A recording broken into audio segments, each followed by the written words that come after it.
Et aujourd'hui, donc, on va juste refaire un rapide rappel sur les outils donc, qui sont disponibles et puis sur le lien qui existe entre les différents outils.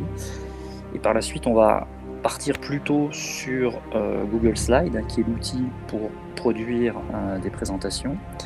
Et puis on verra un petit peu une déclinaison de Google Slide sur la création de présentations qui s'inspirent donc des diapositives que vous avez pu produire, de manière à créer des éléments animés, donc des vidéos au format MP4 ou éventuellement générer des suites d'images, voire des GIFs, hein, c'est tout à fait possible. Bien, alors je fais juste quelques rappels dans un premier temps sur les éléments de la suite Google dont on peut disposer. Alors bien évidemment ici moi je suis sur une suite un petit peu avancée, sous-entendu ce que vous pouvez voir en haut à droite de la fiche PDF qui est affichée à l'écran ici, c'est que tout simplement on a deux outils qui sont disponibles pour réaliser de l'administration, qui est donc la console d'administration qui permet de gérer les utilisateurs, et puis une console de groupe qui permet de gérer les groupes d'utilisateurs. Alors, pour rappel simplement, si je bascule de nouveau sur mon système donc, qui est donc relié à mon nom de domaine, on va voir simplement la possibilité de récupérer et d'accéder à ces outils. Alors j'ai basculé, mais j'ai l'impression que ça prend un petit peu de temps. Voilà. Alors ici en fait je vais reprendre une page classique que vous avez quand vous vous connectez à votre système Google Drive, qui est donc finalement un endroit, un emplacement dans lequel vous pouvez aller régulièrement. Donc le Drive, on est bien d'accord, l'endroit qui va permettre de synchroniser tous les fichiers que vous utilisez donc avec la suite Google.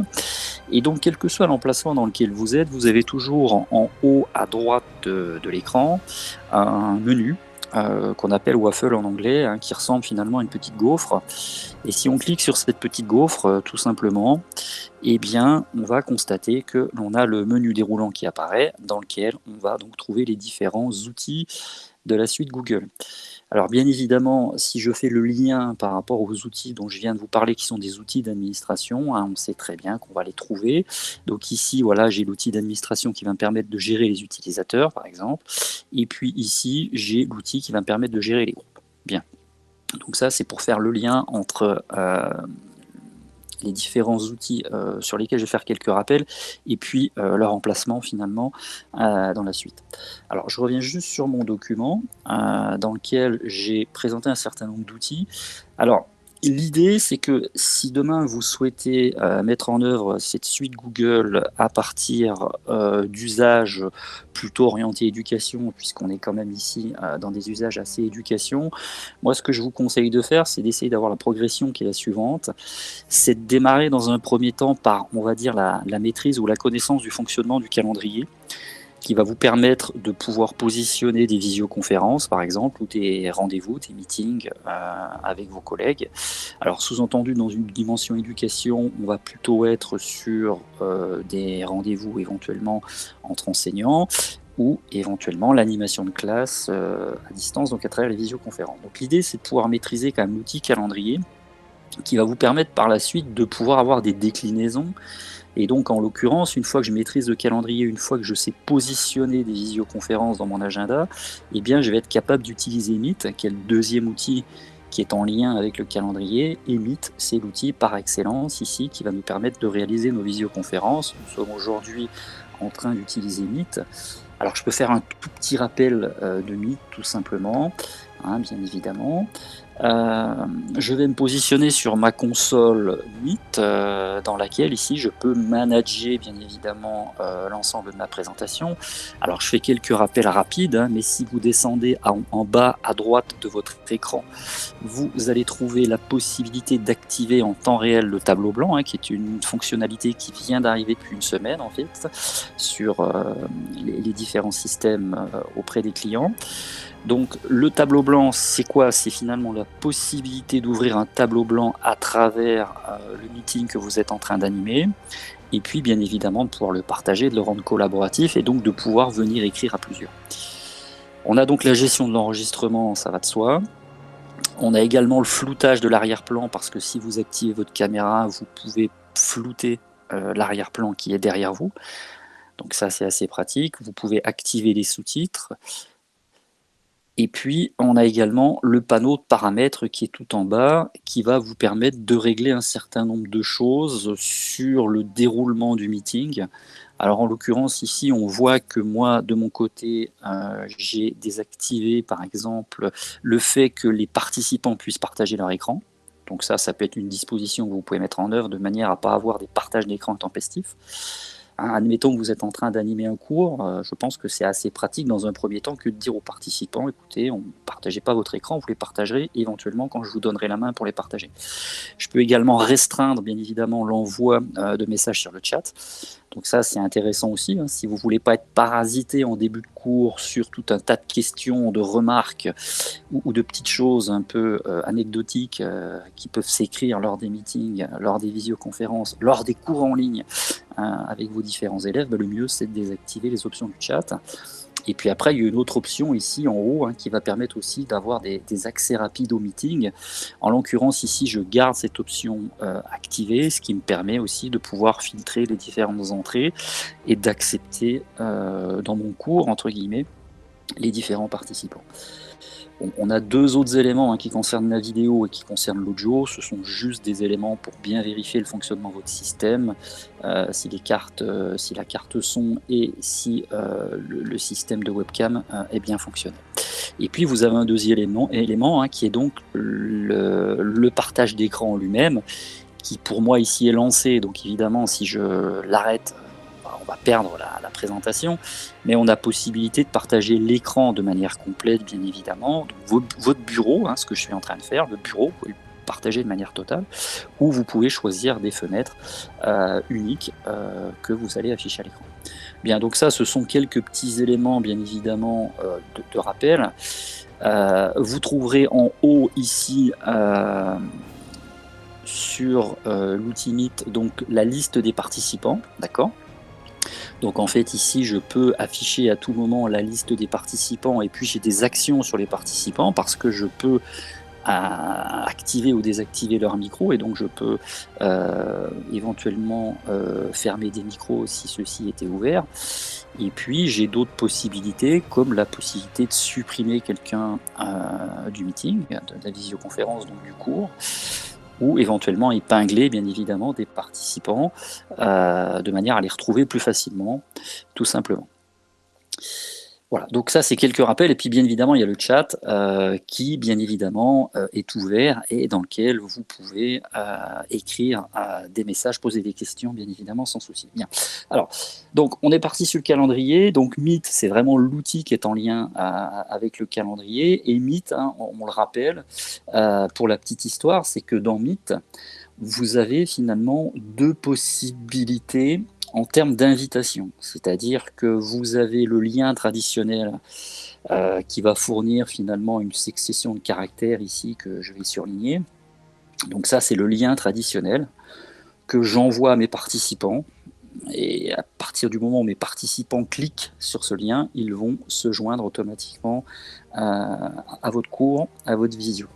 Et puis après, il y a une deuxième possibilité, alors que je n'ai pas ici parce que je ne l'ai pas activé, mais je peux ici cliquer sur « Ajouter une diffusion en direct ». Et à ce moment-là, j'obtiens un deuxième lien qui est un lien de streaming. Et finalement, on a deux publics possibles sur un seul meeting. C'est-à-dire qu'on peut avoir ici, sur le lien traditionnel, des personnes qui sont invitées et qui peuvent interagir, et qui peuvent poser des questions en direct, ou qui peuvent écrire dans le chat.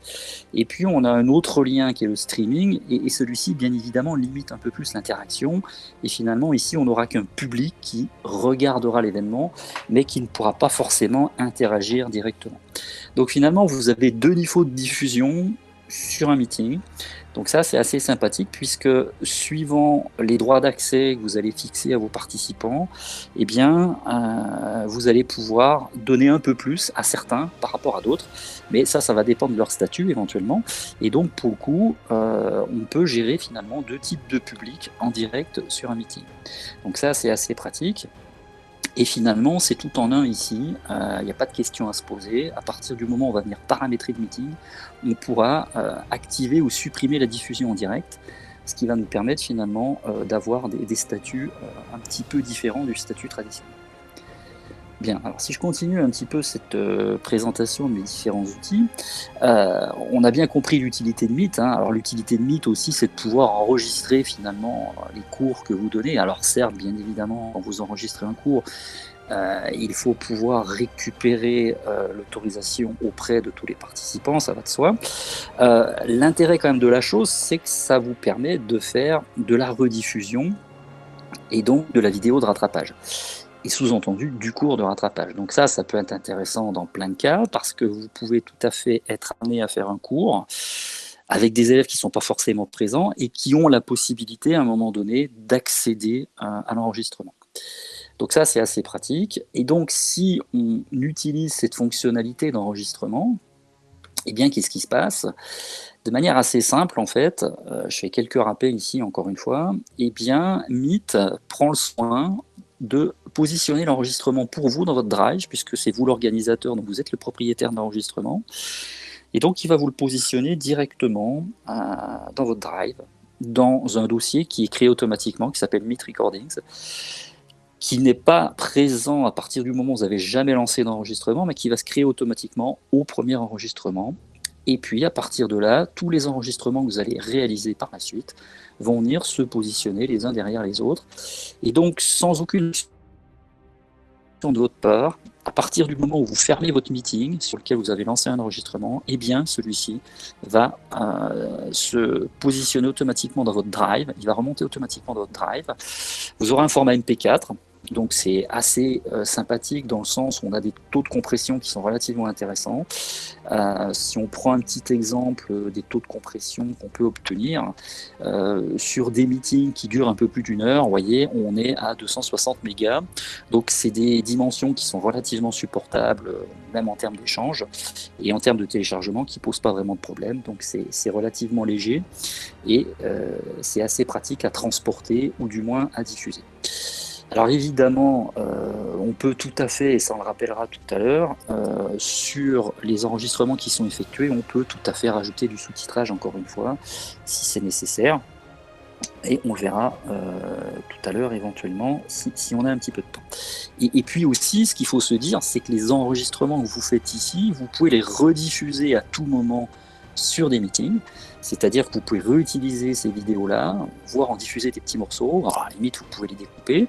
Mais ce qui est intéressant, c'est que si vous travaillez à l'intérieur de Chrome, comme c'est mon cas ici, bien évidemment, eh bien, sachez que vous avez la fonctionnalité de cast, hein, qui est intéressante et qui permet donc de diffuser une source vidéo, une source MP3, alors MP3 audio, une source MP4 vidéo, directement avec la fonctionnalité de cast sur un meeting. Alors oui, évidemment, vous allez me dire, c'est pas révolutionnaire le fait de pouvoir diffuser des vidéos à travers un meeting, sauf que si vous tentez de le faire directement dans Meet, c'est-à-dire que vous allez chercher une petite fenêtre, hein, c'est-à-dire que je suis dans mon outil de présentation ici qui s'appelle Meet. Je veux éventuellement diffuser une vidéo, donc ce que je vais faire, bien évidemment, c'est aller la chercher. En gros, elle est en train de se jouer sur mon ordinateur, donc sous-entendu, je vais aller chercher la bonne fenêtre pour pouvoir la partager à l'écran. Le seul souci, c'est que dans beaucoup de cas, vous avez le son qui ne sort pas, et le fait que le son ne sorte pas fait que vos participants n'entendent pas le son. Donc ils ont l'image, mais pas le son. Alors, il y a tout un tas de choses qu'on peut faire, hein, suivant le système d'exploitation sur lequel vous êtes installé, que ce soit Windows ou macOS. Alors, évidemment, c'est des manipulations qui sont un petit peu avancées. C'est pas toujours aisé de le faire. Donc, le mieux, si vous voulez diffuser des vidéos dans le plus grand des conforts, eh bien, ce que vous faites, c'est donc de dire, OK, très bien, j'ai installé Google Chrome sur ma machine. J'active ici la fonction de cast, ici, donc, qui s'appelle caster, tout simplement. Et cette fonction a plusieurs intérêts. Alors le premier, c'est qu'elle est capable de trouver automatiquement quels sont les meetings sur lesquels vous êtes en train de travailler. Et on voit très bien qu'ici, j'ai un meeting qui apparaît, un meeting numéro 7, comment collaborer en ligne, en haut de mon écran. Donc ça veut dire que je vais pouvoir sélectionner une source, une vidéo, et la diffuser sur l'événement qui a été repéré. Et donc, en fait, cette diffusion, ou du moins cette capacité de trouver les différents meetings qui sont en cours, c'est le fait simplement d'avoir activé les services cloud.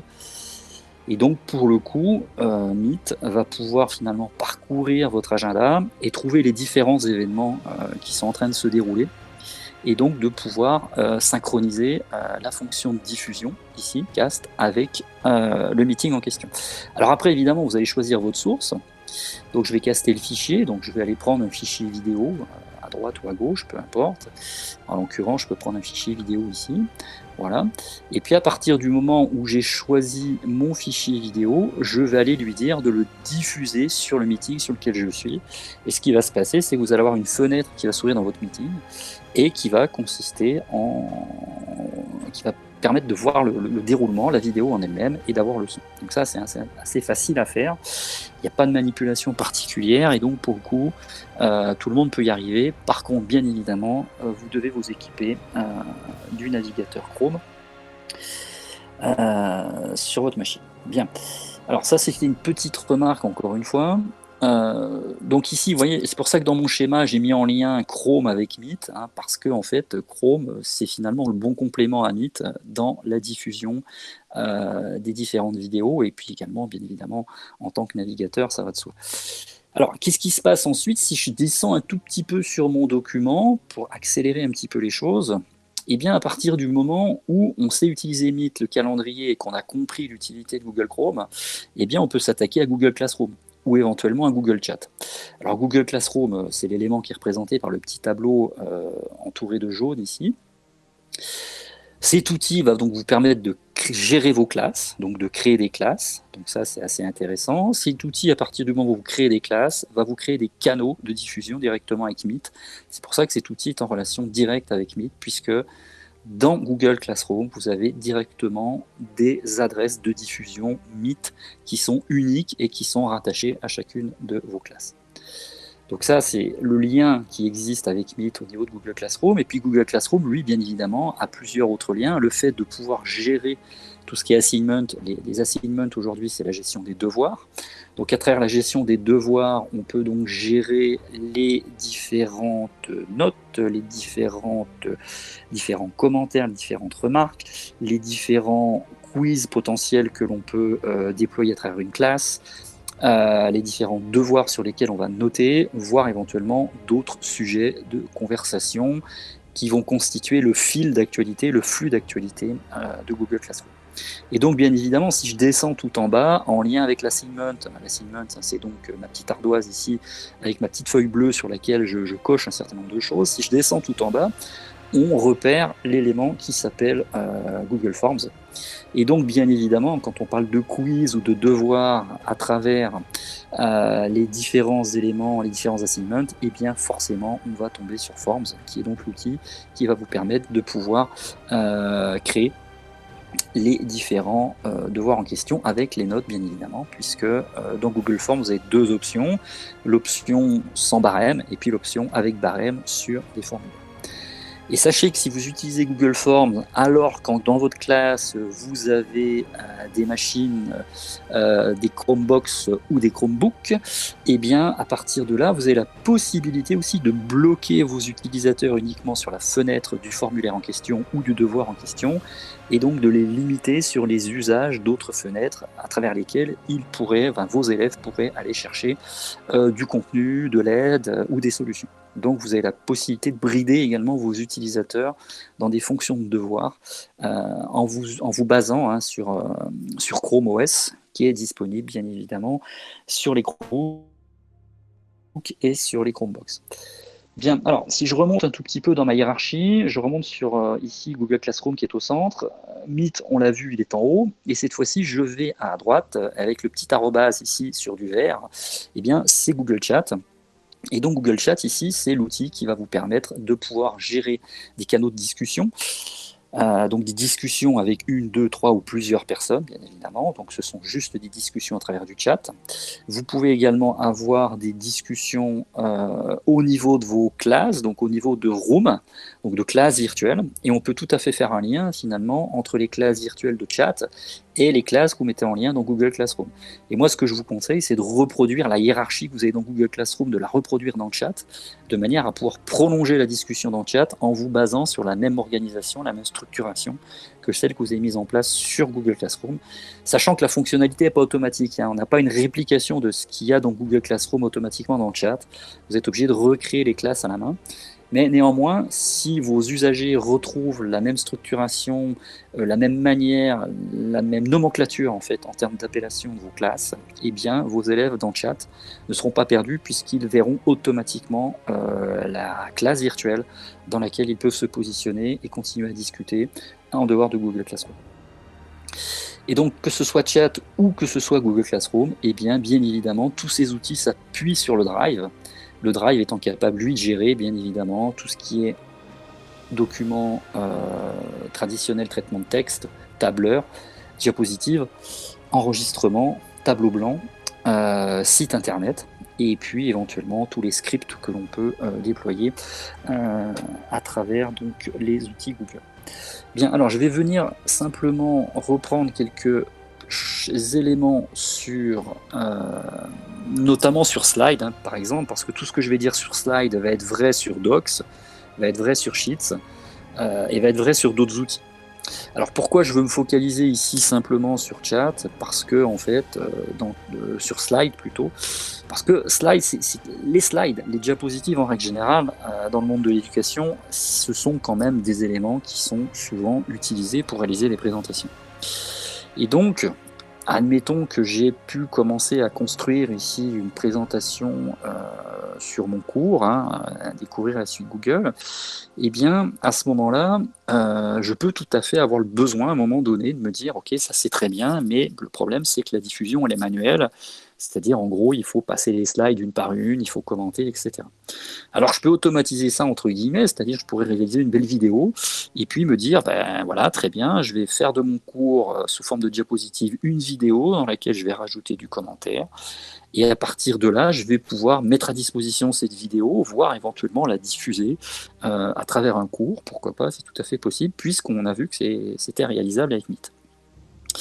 Alors, évidemment, pour faire ça, pour pouvoir prendre des slides qui sont bout à bout les unes derrière les autres et les transformer en vidéo, eh bien vous avez un outil qui s'appelle Creator Studio. Alors Creator Studio, c'est pas un outil, c'est pas une fonctionnalité qui est directement disponible sur Slide. C'est un outil que je suis allé chercher tout simplement. Donc en fait, c'est un outil que j'ai téléchargé. Donc je suis allé utiliser la fonctionnalité télécharger des modules complémentaires. Et puis, bien évidemment, je suis allé dans la marketplace, entre guillemets, et je suis allé voir un petit peu quels sont les outils qui étaient à ma disposition pour pouvoir faire ce genre de transformation. Alors là, je suis rentré ici sur le marketplace, alors ça prend un tout petit peu de temps, voilà. Et donc, finalement, j'ai tout un tas de modules à ma disposition, et donc je suis allé taper Creator Studio parce que je savais que cet outil était disponible ici dans la marketplace Google. Et donc voilà, j'ai trouvé ça sur internet et donc je me suis dit ok, allons-y, cherchons, le module est disponible. Ok, donc j'ai accédé au module, je l'ai installé, tout simplement. Donc en fait ici, je ne peux que le désinstaller parce qu'il est déjà installé, mais forcément si vous ne l'avez pas fait une fois, vous allez pouvoir l'installer sans souci. Et donc à partir du moment où votre module est installé, si Creator Studio est installé, eh bien il suffit de l'ouvrir. Et Creator Studio va vous faire quelques propositions, c'est-à-dire qu'il va vous dire ok, qu'est-ce que tu veux faire? Est-ce que tu veux, avec tes slides, produire des GIFs? Est-ce qu'avec tes slides, tu veux produire uniquement des successions d'images? Est-ce que tu veux produire des vidéos dans lesquelles tu n'auras pas forcément du son? Ou est-ce que tu veux des vidéos avec du son? Ce sont donc les 4 possibilités que l'on a ici à travers l'outil Creator Studio. Et donc, c'est assez sympa parce que pour le coup, sans trop d'efforts, on va pouvoir accéder assez facilement à de la génération de MP4 avec de la musique. Donc pour le coup, ici, on voit que mon outil est en cours d'exécution. Alors c'est vrai que j'ai pris une présentation qui n'est pas très légère, donc évidemment, ça va peut-être prendre un petit peu de temps, mais c'est pas grave, je vais faire autrement. On voit, alors voilà, du coup, ça y est, il l'a ouvert. Donc là, il va me proposer les différents choix. sous forme de bouton radio, si je me rappelle bien. Et donc finalement, vous allez pouvoir sélectionner assez facilement les formats ou le format que vous voulez utiliser. Voilà, donc là il est en train de charger, voilà, et donc c'est ce que je vous disais. 4 possibilités, GIF, image, MP4, voire MP4 plus audio, qui d'ailleurs ici est passé en premium pour moi. Quand je l'ai installé il y a quelques temps, il était gratuit, là il est passé en premium. Donc vous ne pouvez pour l'instant que produire du MP4 sans forcément avoir du son derrière. Néanmoins, ce que vous pouvez faire, c'est que vous pouvez choisir l'intervalle de succession de vos slides. Donc, est-ce que c'est un intervalle de 2 secondes, de 3 secondes, de 5 secondes ou de 10 secondes? Donc, sous-entendu, ce que ça vous laisse le temps de les commenter, bien évidemment.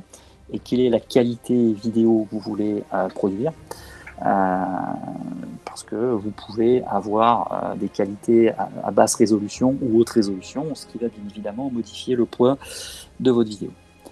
Bien, donc ça, c'est la fonctionnalité qui va vous permettre donc de transformer vos présentations en vidéo. Alors pourquoi je vous parle de ça? Parce que tout simplement, on sait très bien que sur d'autres plateformes ou que chez d'autres éditeurs, ce sont des fonctionnalités qui existent. Donc l'idée, c'est de pouvoir se dire, avec la suite Google, on fait exactement la même chose que ce que font finalement d'autres éditeurs. Et on est en plein finalement dans les mêmes usages. Et si j'avais le loisir de comparer, je vous montrerais que les présentations qu'on peut faire ici, on peut les faire sur tout un tas de produits exactement de la même manière. C'est-à-dire qu'il y a un certain nombre de produits qui ont finalement un peu des philosophies proches et qui permettent finalement de pouvoir retrouver des conditions d'usage assez facilement. Bien, alors, je vais quitter ici mes slides et puis je vais revenir sur un tout petit élément et d'ailleurs qui est en lien ici avec la production vidéo, parce que si je produis une vidéo MP4 ici, c'est-à-dire si je clique, ici je veux produire une vidéo MP4 avec mes slides, bon, je vais cliquer sur Go, et quand je vais cliquer sur Go, évidemment, ça va me produire la vidéo. Bien, alors cette vidéo, elle va s'enregistrer dans mon Drive, ça va de soi, et une fois qu'elle est dans mon Drive, eh bien, j'ai donc une vidéo, donc des éléments visuels, je peux avoir rajouté par la suite, si j'ai un petit outil de montage, rajouter du son, et puis aussi je peux rajouter du sous-titrage, parce qu'il faut toujours penser à l'accessibilité, quand vous êtes dans le monde de l'éducation, pensez bien à l'accessibilité, c'est-à-dire sous-entendu, mettez à disposition des documents qui soient accessibles par n'importe quel type de personne. Donc ça, c'est assez important. Donc si on veut gérer de l'accessibilité aujourd'hui dans des vidéos, eh bien, soit on met du son, soit on met du sous-titrage, ce qui va permettre, ce qui va rendre accessible le contenu à la fois visuel ou auditif, et donc on va pouvoir s'adapter à un public assez large. Donc, qu'est-ce que je dois faire si demain je veux sous-titrer cette vidéo? Eh bien, c'est relativement simple. Je vais prendre par exemple dans mon Drive ici, je vais aller choisir un dossier dans lequel j'ai des vidéos. Alors je vais prendre Meet Recordings, voilà. Et donc si je prends ici une vidéo au hasard, qui est une vidéo d'essai, si je l'ouvre, donc on va l'ouvrir ici, voilà. Je suis en train de l'ouvrir, donc je ne vais pas la jouer forcément, je vais l'arrêter, voilà, donc je l'ai arrêté. C'est une vidéo dans laquelle je souhaiterais embarquer du sous-titrage. Alors c'est une vidéo dans laquelle j'ai les images, dans laquelle j'ai déjà du son, je veux rajouter du sous-titrage. Écoutez, c'est relativement simple. Vous allez cliquer en haut à droite ici de votre écran sur Autre action. Et donc on voit quoi? On voit qu'on peut gérer les pistes de sous-titres. Donc gérer les pistes de sous-titres, c'est quelque chose d'assez facile, c'est-à-dire que vous allez donc rentrer dans les fonctionnalités de gestion du sous-titrage. Et donc on voit déjà que j'ai des pistes de sous-titrage qui ont été ajoutées ici sur cette vidéo. Et donc je peux ajouter à loisir tout un tas de pistes en lien avec la langue ou en lien avec un commentaire qui, pourquoi pas, pourrait être adapté. On peut tout à fait imaginer différents niveaux de commentaires, sans parler du type de langue. Donc évidemment, quelles que soient les pistes, quels que soient les canaux sur lesquels je suis positionné, je peux les modifier, les télécharger, les supprimer. Et bien évidemment, je peux en rajouter. c'est l'intérêt.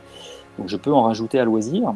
Et donc, bien, je peux aller chercher, bien évidemment, dans mon Drive directement, est-ce que j'ai un fichier qui me permettrait de gérer mes sous-titres sur lequel j'ai déjà travaillé.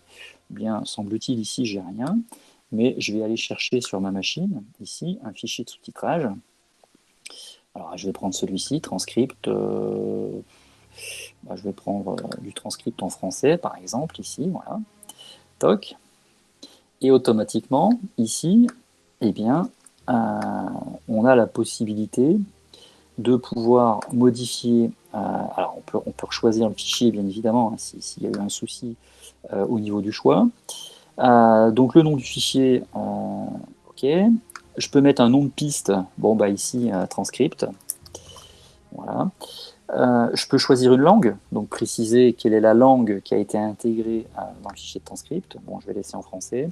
Et puis, à partir de là, je vais importer le fichier. Donc, ce qui fait que je rajoute une quatrième piste qui va être bien évidemment à choisir à partir du moment où on va jouer la vidéo. Hein, donc, si je joue la vidéo et que je l'arrête ici, si je vais regarder un petit peu dans les options, dans les paramètres, eh bien, je vois que j'ai plusieurs pistes de sous-titrage possibles. Et donc, je choisis la piste qui est appropriée. Et donc, pour le coup, eh bien, voilà, je gère assez facilement ce genre de choses. Alors, vous allez me dire, OK, comment ça fonctionne tout ça? Eh bien, si je prends un fichier de transcript que j'ai pris tout à l'heure, et en l'occurrence celui-ci, le fichier de français, vous allez voir que c'est assez simple, hein, en fait, finalement. Je vais l'ouvrir. On voit quoi? On voit simplement que, ici, en l'occurrence, on va pouvoir trouver un fichier texte dans lequel on peut, ici, modifier à loisir le sous-titrage. Donc ici, voilà, je vais pouvoir assez facilement adapter le contenu.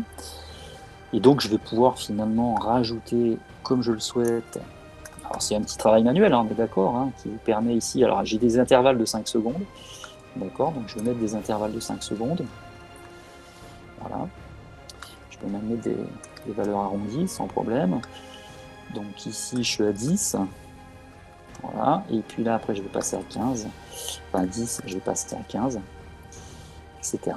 Et donc là, ici, toutes les 5 secondes, finalement, je fais un commentaire. Et donc, je vais à loisir écrire dans mon fichier texte. Donc, je peux aller copier-coller du texte à droite à gauche pour aller plus vite. Et comme ça, pour le coup, je vais sous-titrer rapidement.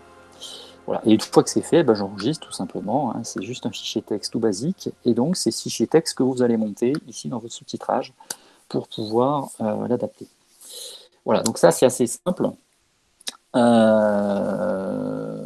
C'est une fonctionnalité assez facile. Je continue un petit peu sur mes outils. Alors, je vais revenir ici, donc je vais quitter ma vidéo. Voilà, toc. OK, très bien. Alors, on va passer un petit peu sur Jamboard. Alors, évidemment, hein, on essaie de concentrer un peu nos explications à la fois sur ce qui se passe dans Drive, à la fois sur ce qui se passe dans Classroom, à la fois ce qui se passe dans Jamboard et ce qui se passe dans Chat, qui pour moi sont les 4 outils autour desquels vous allez naviguer dans votre contexte éducatif. Hein, Google Classroom, la gestion de vos classes, Chat, toute la gestion de vos canaux, de vos discussions, Jamboard, bah, la gestion de votre tableau blanc, et là on est dessus. Et puis le dernier outil dont je vous ai parlé, j'ai perdu le fil, je sais plus, ça me reviendra, c'est pas grave. Alors, je continue. Donc Jamboard, le tableau blanc, on est d'accord qu'aujourd'hui on peut lancer des tableaux blancs directement dans le meeting, hein, je le rappelle. Donc ça, ici, on sait que si on va sur Meet, si on utilise donc le menu qui est en bas à droite, on peut ouvrir un tableau blanc directement dans Meet.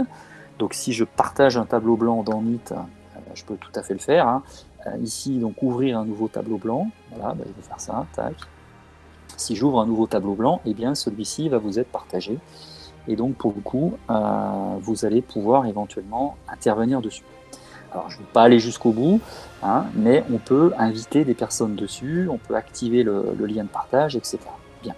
Alors, en ayant partagé un tableau blanc, je vais continuer mon exemple. Ici, je suis sur un tableau blanc qui a été partagé. Comment je le vois? Parce qu'on voit que ce tableau blanc en haut, ici, à gauche, porte le nom d'un de mes meetings, et en l'occurrence, il est rappelé le lien qui avait été utilisé pour la connexion. Donc ça, c'est un tableau blanc qui a été diffusé dans un meeting. Et donc, ça veut dire quoi? Ça veut dire que l'intérêt de pouvoir diffuser des tableaux blancs dans le meeting aujourd'hui, c'est que, vous avez un vrai tableau blanc dans un cours en ligne, dans un cours hybride, c'est-à-dire que vous pouvez faire travailler à la fois des élèves en présentiel et en distanciel. Ces élèves-là peuvent collaborer sur votre tableau, et une fois le tableau sur lequel on a commencé à écrire des choses, une fois il commence à être rempli, plutôt, et bien même si le meeting se termine, le tableau blanc perdure, et là j'en ai la preuve, il perdure, et donc je peux continuer à gribouiller dessus. Je peux continuer à écrire des choses dessus, d'accord? Donc ici, je peux continuer le travail de manière totalement libre, d'accord? C'est-à-dire que là, en fait, je suis plus du tout dans le meeting, mais je peux continuer à partager des choses dessus. Donc ça veut dire que je peux continuer à l'enrichir en dehors de la session, et donc je peux tout à fait solliciter ou encourager les participants de mon cours en ligne à continuer à enrichir ce tableau, ce qui fait qu'au cours suivant, on peut tout à fait le reprendre et on peut constater l'enrichissement qui aura été produit entre les deux séances, si bien qu'on est tout à fait dans la continuité. Donc ça, c'est une première chose. La deuxième chose, c'est que si je reviens sur Jamboard, sur le menu d'accueil de Jamboard, eh bien, on sait très bien que Jamboard historise tous mes tableaux, et donc pour le coup, j'ai également ici toute ma progression. Finalement, j'ai la progression de mon année, c'est-à-dire que je vais retrouver tous les tableaux blancs que j'ai utilisés avec Jamboard, que j'ai utilisés dans mes cours, que ce soit un cours présentiel ou distanciel. Et donc pour le coup, eh bien, si je dois revenir sur la séance du cours de maths du 30 septembre, eh bien, il me suffira de réouvrir finalement ici le tableau du moment, donc du 30 septembre qui était plutôt ici un cours de maths, et je peux tout à fait déjà, dire, regardez, qu'est-ce qu'on a dit, qu'est-ce qu'on a noté, donc on a des éléments de preuve, on a des éléments historiques sur lesquels on peut revenir, c'est le premier point. Deuxièmement, bien évidemment, je peux continuer à l'enrichir, c'est-à-dire que je peux tout à fait continuer à présenter des éléments qui peuvent être en lien avec le cours que je n'avais pas éventuellement mentionné. Je peux les faire apparaître, donc je peux continuer à l'enrichir. Mais l'idée, c'est que voilà, on a à la fois cette dimension collaborative qui vient du fait que tout en haut, à droite de l'écran, on a le menu de partage qui finalement permet de mettre à disposition tous les tableaux blancs auprès de toutes les personnes qui sont dans votre organisation. Donc ici, je peux aller chercher des groupes. Ici, je peux aller chercher des groupes d'étudiants. Je peux aller chercher des groupes d'enseignants. Donc j'ai des groupes de teachers. Alors, je vais prendre un groupe. Là, j'ai un groupe ici K12 par exemple. Donc c'est pour ça que tout à l'heure, tout au début de ma session, je vous ai juste dit, il y a des outils d'administration. Ces outils d'administration, l'idée, c'est que ces outils permettent de gérer les utilisateurs. Et on a vu qu'on pouvait créer des groupes. Donc c'est quand même beaucoup plus pratique aujourd'hui d'avoir aussi cette approche organisationnelle, qui est certes un petit peu IT, c'est-à-dire qu'en effet, il faut quelqu'un qui soit capable quand même d'administrer la chose. Mais si on a cette réflexion en amont du début de l'année scolaire, voire éventuellement au niveau de chaque vacances, entre guillemets, on peut s'amuser à constituer des groupes qui vont être utilisés par la suite. Et si bien que les enseignants, ils auront cette facilité de dire, moi en fait ici sur mon tableau blanc, je veux inviter juste le groupe K12. Eh bien à ce moment-là, ce sera relativement simple. Si le groupe K12 il existe, je vais cliquer sur le groupe K12 et puis en quelques secondes, j'intègre automatiquement tous mes utilisateurs si mon groupe il est constitué. On voit que j'ai 3 membres ici. Si je n'ai pas cette approche et ce travail de structuration de vos membres, donc de vos participants, des personnes qui sont présentes sur votre système, bien vous allez devoir aller les chercher à la main, un par un, ce qui est quand même pas très pratique, c'est-à-dire que si on a 4-5 participants, évidemment, ça va assez vite, mais quand on se retrouve avec des classes de 25, 30, voire plus, eh bien, je peux vous dire que c'est quand même assez appréciable que d'avoir un groupe qui pourrait s'appeler classe de 4e, par exemple. Alors, je n'ai pas de groupe de classe de 4e, mais je peux tout à fait créer des groupes de classe de 4e, ou de classe de 5e, de 6e, voire de 3e, ou éventuellement une classe qui s'appellerait cours de maths. Je pourrais aussi avoir ça en nom de groupe, Et donc, pour le coup, j'intégrerai automatiquement tous mes participants directement dans le groupe. Donc c'est quand même beaucoup plus rapide et pratique. Et donc, je vous invite également à avoir cette réflexion en termes de structuration pour que finalement, en termes d'usage, ce soit assez souple, assez simple et que bien les usagers ne perdent pas trop de temps finalement dans cette gestion qui pourrait être anticipée. Bien, voilà, donc là, Jamboard, bon, ce sont des choses assez simples. Jamboard, ici, on a un device qui peut être utilisé, un périphérique physique, un bel écran sur pied, que vous pouvez mettre également dans vos classes, qui s'appelle également Jamboard. Donc qui est un device qui est produit par Google et qui va vous permettre de récupérer bien évidemment tout ce que vous faites à l'écran ici. Vous allez pouvoir également le diffuser directement sur le Jamboard en question. Et le petit plus du Jamboard en question, c'est que autant ici, si vous voulez, on peut faire des dessins à la main, c'est-à-dire que je peux à tout moment utiliser un feutre, par exemple, de couleur verte, et puis je peux commencer à dessiner des choses, d'accord ? La seule chose ici, c'est que je suis un petit peu limité dans l'usage parce que si je commence à dessiner ici des tableaux, par exemple, oui, à main levée, eh bien la machine n'est pas capable de reconnaître automatiquement le fait que ce soit un tableau. Donc le petit plus de Jamboard aujourd'hui, qui est représenté par le device physique, qui est donc un élément que vous installez dans votre classe, eh bien lui, il a cette capacité de faire de la reconnaissance de forme et donc de pouvoir repérer tous les tracés que vous faites à la main et de pouvoir vous les automatiser avec un petit peu d'intelligence artificielle et de dire ok, eh bien oui, la personne ici a tenté de représenter un cercle, donc la machine va automatiquement vous faire un beau cercle. Si vous commencez à faire des triangles un petit peu approximatifs, la machine va vous faire de vrais triangles. Si vous partez sur des tableaux, la machine va vous reconnaître des formes également qui vont correspondre à des tableaux. Voilà. Donc ici, l'idée d'avoir un device physique, c'est que vous avez des fonctionnalités qui sont encore plus intéressantes que ce qu'on peut faire ici sur le Jamboard de base, qui est juste un logiciel que l'on utilise en ligne. Il peut y avoir d'autres intérêts également à pouvoir regarder cet usage de cet appareil, de ce dispositif que vous pouvez positionner dans vos classes. Bien, alors je vais faire un petit passage par deux outils rapides pour faire quelques rappels quand même. Le premier, on va revenir ici, donc je vais revenir sur mon écran d'accueil. Je vais prendre mon petit menu gaufre, mon waffle en haut ici, et je vais utiliser deux outils rapidement, peut-être que vous ne les avez pas en tête. Je les recommande rapidement. Donc Google Classroom, il est ici. Google Chat, dont on a parlé, il est ici. Google Docs, Google Sheets, Google Slides donc, sont donc positionnés ici. Google Drive ici. Donc vous avez en haut du panier ici finalement les outils les plus utilisés. Google Meet est juste ici. Google Site. Donc Google Site pour créer des sites internet assez facilement. C'est vraiment un CMS sympa aujourd'hui. Qui a bien progressé et sur lequel finalement on peut faire des choses assez intéressantes, très pratiques. En dessous, vous avez des outils qui sont moins utilisés. Évidemment, vous retrouvez l'administration. Bon, YouTube, on n'en parle pas. Vous avez Forms qui est tout en bas ici. Vous avez Jamboard qui est le plus éloigné du haut de la console. Et là, après, vous avez quelques raccourcis éventuels. Alors, je vais juste ouvrir Google Classroom pour faire un rappel éventuel aux participants qui sont ici. Donc Google Classroom, c'est donc un outil qui fait partie de la suite qu'on a présentée, qui est en lien avec le calendrier, qui est en lien avec Meet et qui est en lien avec Chat. Cet outil, donc Google Classroom, ici, vous permet de créer des classes. Alors, ce sont des outils qui sont simples d'usage à chaque fois. Dans la plupart des outils aujourd'hui, vous avez soit des fonctionnalités en haut à gauche ou en haut à droite.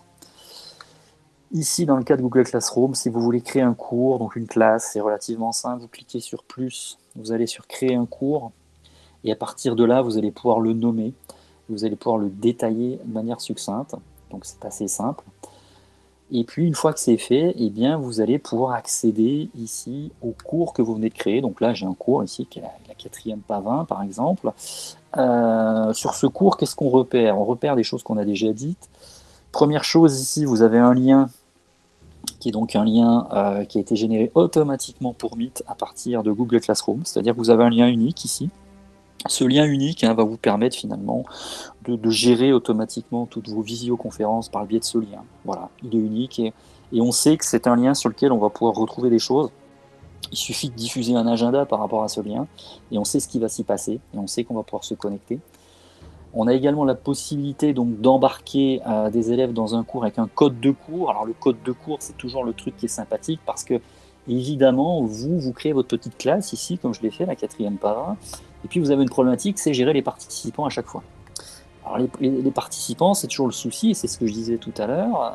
Comment on fait? Eh bien, évidemment, on peut commencer à saisir des participants, encore une fois, à la main, un par un, on va aller les chercher, puis on va les ajouter.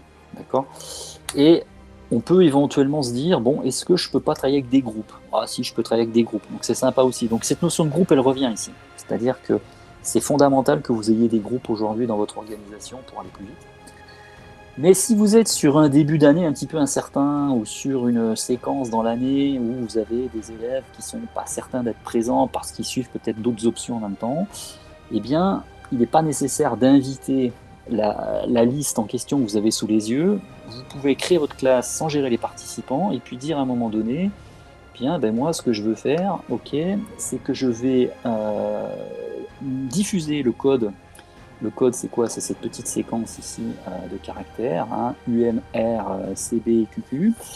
Ce code ici, que je peux afficher en grand bien évidemment dans ma classe, ce code ici va être juste un code de ralliement. C'est-à-dire que vous pourriez tout à fait, lors d'une réunion ou lors d'un cours dans une classe traditionnelle, diffuser ce code à travers votre écran et puis dire, voilà, écoutez, tous les élèves, ou du moins toutes les personnes qui sont intéressées pour rejoindre le cours en question, il suffit de taper le code et vous allez être embarqué automatiquement dans le cours qui va bien.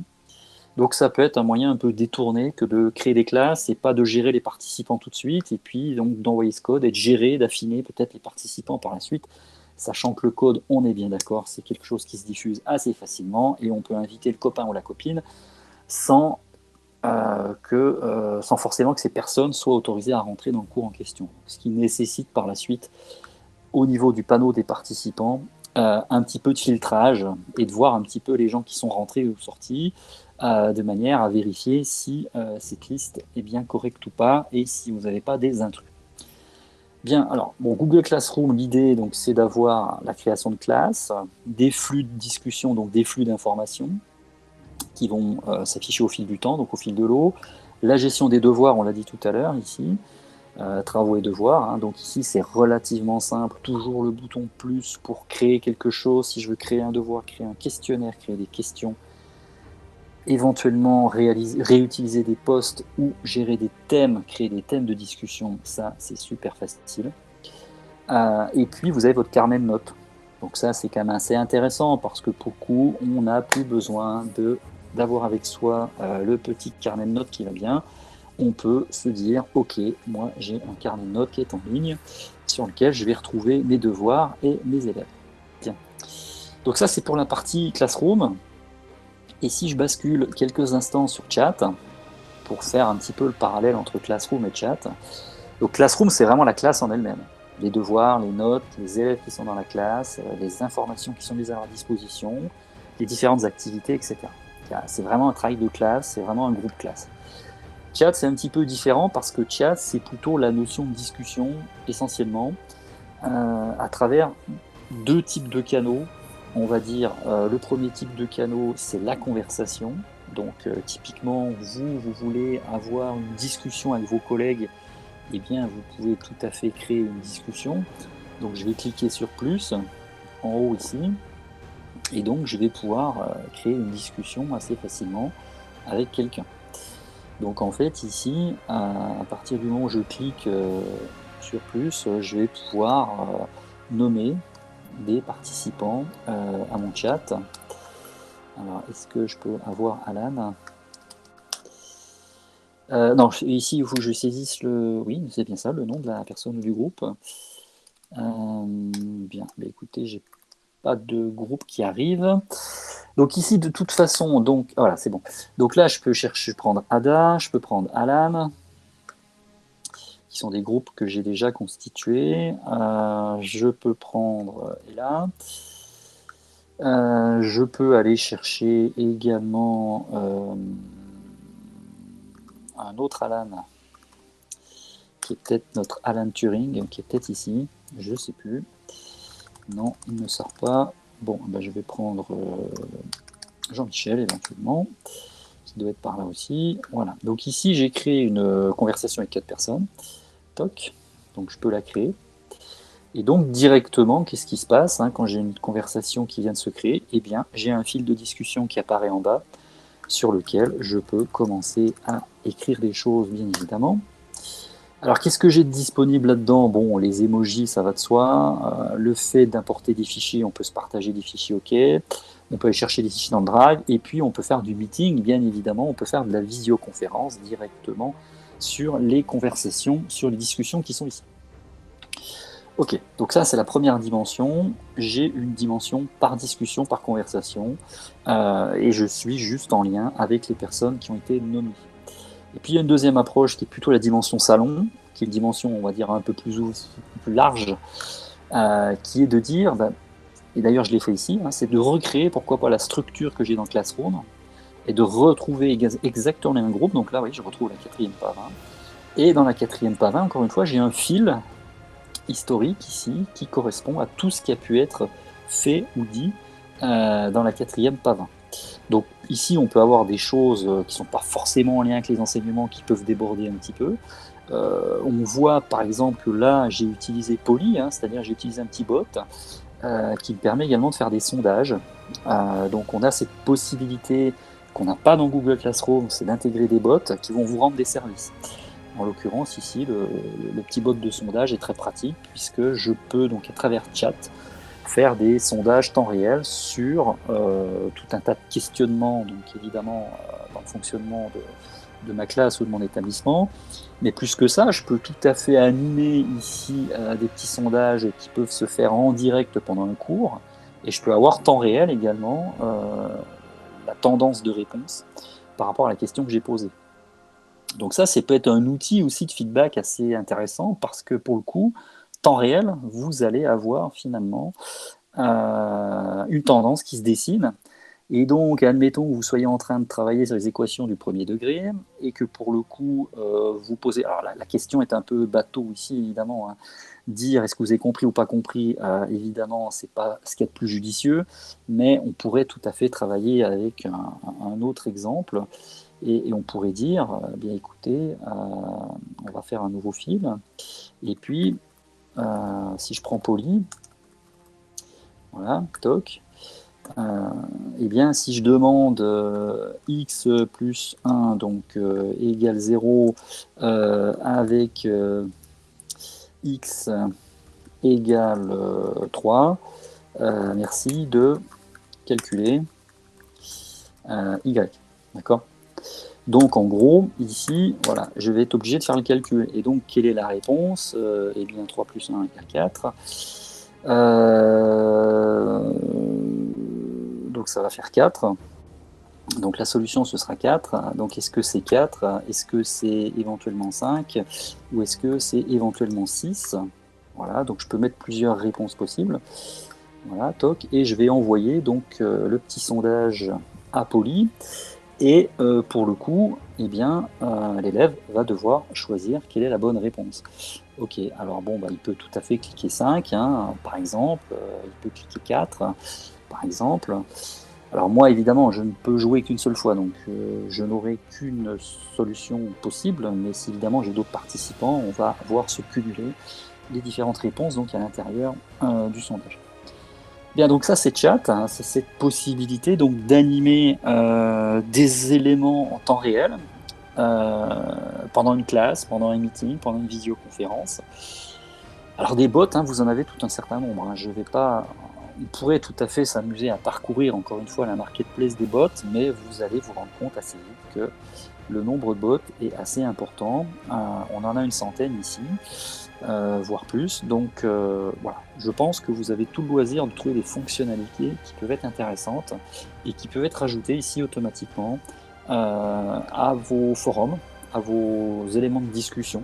de manière à avoir du service un peu plus conséquent que de la simple discussion. Bien, alors je vais juste terminer sur un tout petit élément qui s'appelle Forms. Je pense que tout le monde connaît déjà pour des usages assez simples Forms. Forms, on y reviendra, on reviendra dessus la semaine prochaine, et c'est pour ça que je me permets déjà d'en parler. Alors je vais ouvrir Forms rapidement. Donc Forms vous permet donc de créer des questionnaires et des sondages. Les questionnaires, on va dire, sont plutôt à vocation évaluation. Les sondages sont plutôt des éléments d'enquête, etc. Sous-entendu ici, on appelle ça des formulaires, d'accord? Donc finalement, il n'y a pas de nuance, mais on peut, dans les usages, avoir une nuance en termes d'appellation. Bon, par exemple, ici, j'ai déjà un formulaire, vous voyez, qui est créé, qui est une évaluation de maths, dans laquelle j'ai posé un certain nombre de questions. Alors, je vais aller assez vite sur quelques rappels sur Forms. Donc, dans Forms, à partir du moment où vous avez créé l'élément, et on y reviendra la semaine prochaine, on créera un petit formulaire ensemble. Évidemment, donc, je peux avoir différents types de questions. Je peux bien évidemment avoir la possibilité, par exemple, ici, je prends le champ mail. Si je veux être capable de vérifier si les informations qui sont saisies dans le champ mail sont correctes, voire dans d'autres types de champs. Mail, ce n'est qu'un exemple. Je pourrais vérifier d'autres types de champs. On a des éléments ici que j'ai utilisés qui sont un petit peu particuliers, qu'on nomme des expressions régulières. L'idée d'utiliser des expressions régulières, fait que vous allez pouvoir valider ou pas la saisie d'informations dans vos champs de saisie. Ce qui fait que vous allez vous retrouver automatiquement avec des valeurs acceptables et pas avec des valeurs complètement farfelues, ce qui renforce également la validité de vos questionnaires, ce qui fait que tout ce qui est saisi est exploitable. Et donc, ça vous fait finalement des domaines de définition, entre guillemets, qui vont accepter tel ou tel type de réponse. Donc, on peut tout à fait, bien évidemment, sur un champ mail faire ça, mais on peut tout à fait aussi sur le comptage d'un nombre de mots, par exemple, dans une zone texte. Je pourrais tout à fait compter le nombre de mots et limiter la saisie du nombre de mots à 300, par exemple, si je veux limiter 300 mots. Donc, je peux tout à fait faire tout un tas de choses en termes de surveillance de la saisie. Et ça, c'est des éléments qui sont pas courants. Autant on sait faire un formulaire, on sait mettre des questions, mais on n'a pas toujours finalement cette connaissance de certaines règles qu'on peut inclure à l'intérieur des formulaires. Et donc, ça peut être assez intéressant que de s'intéresser à ça. Bon, évidemment, ici, on voit que sur mon formulaire, je n'accepte plus les réponses. Néanmoins, je suis capable de retrouver quelles ont été les réponses qui ont été données à mon formulaire ici. Évidemment, donc je peux basculer et le réouvrir, ça va de soi. Donc un formulaire, en fait, il est dans deux états, ouvert ou fermé. Mais par contre, si vous cherchez un petit peu plus loin dans les réglages, vous ne trouverez pas de réglage concernant l'heure d'ouverture et l'heure de fermeture. Et donc on verra ça la semaine prochaine, puisque vous avez des modules en fait qui vous permettent d'aller un peu plus loin dans les usages des formulaires et donc d'automatiser les ouvertures et les fermetures. Et ça, c'est assez intéressant. Encore une fois, avec l'utilisation des modules complémentaires. Les modules complémentaires, comme on les a vus tout à l'heure dans Slide, sont des modules que vous rajoutez et qui vous rajoutent des fonctionnalités que vous ne trouvez pas de base. Donc c'est intéressant. En espérant vous retrouver la semaine prochaine. Bon après-midi à vous, bon courage, à bientôt, au revoir.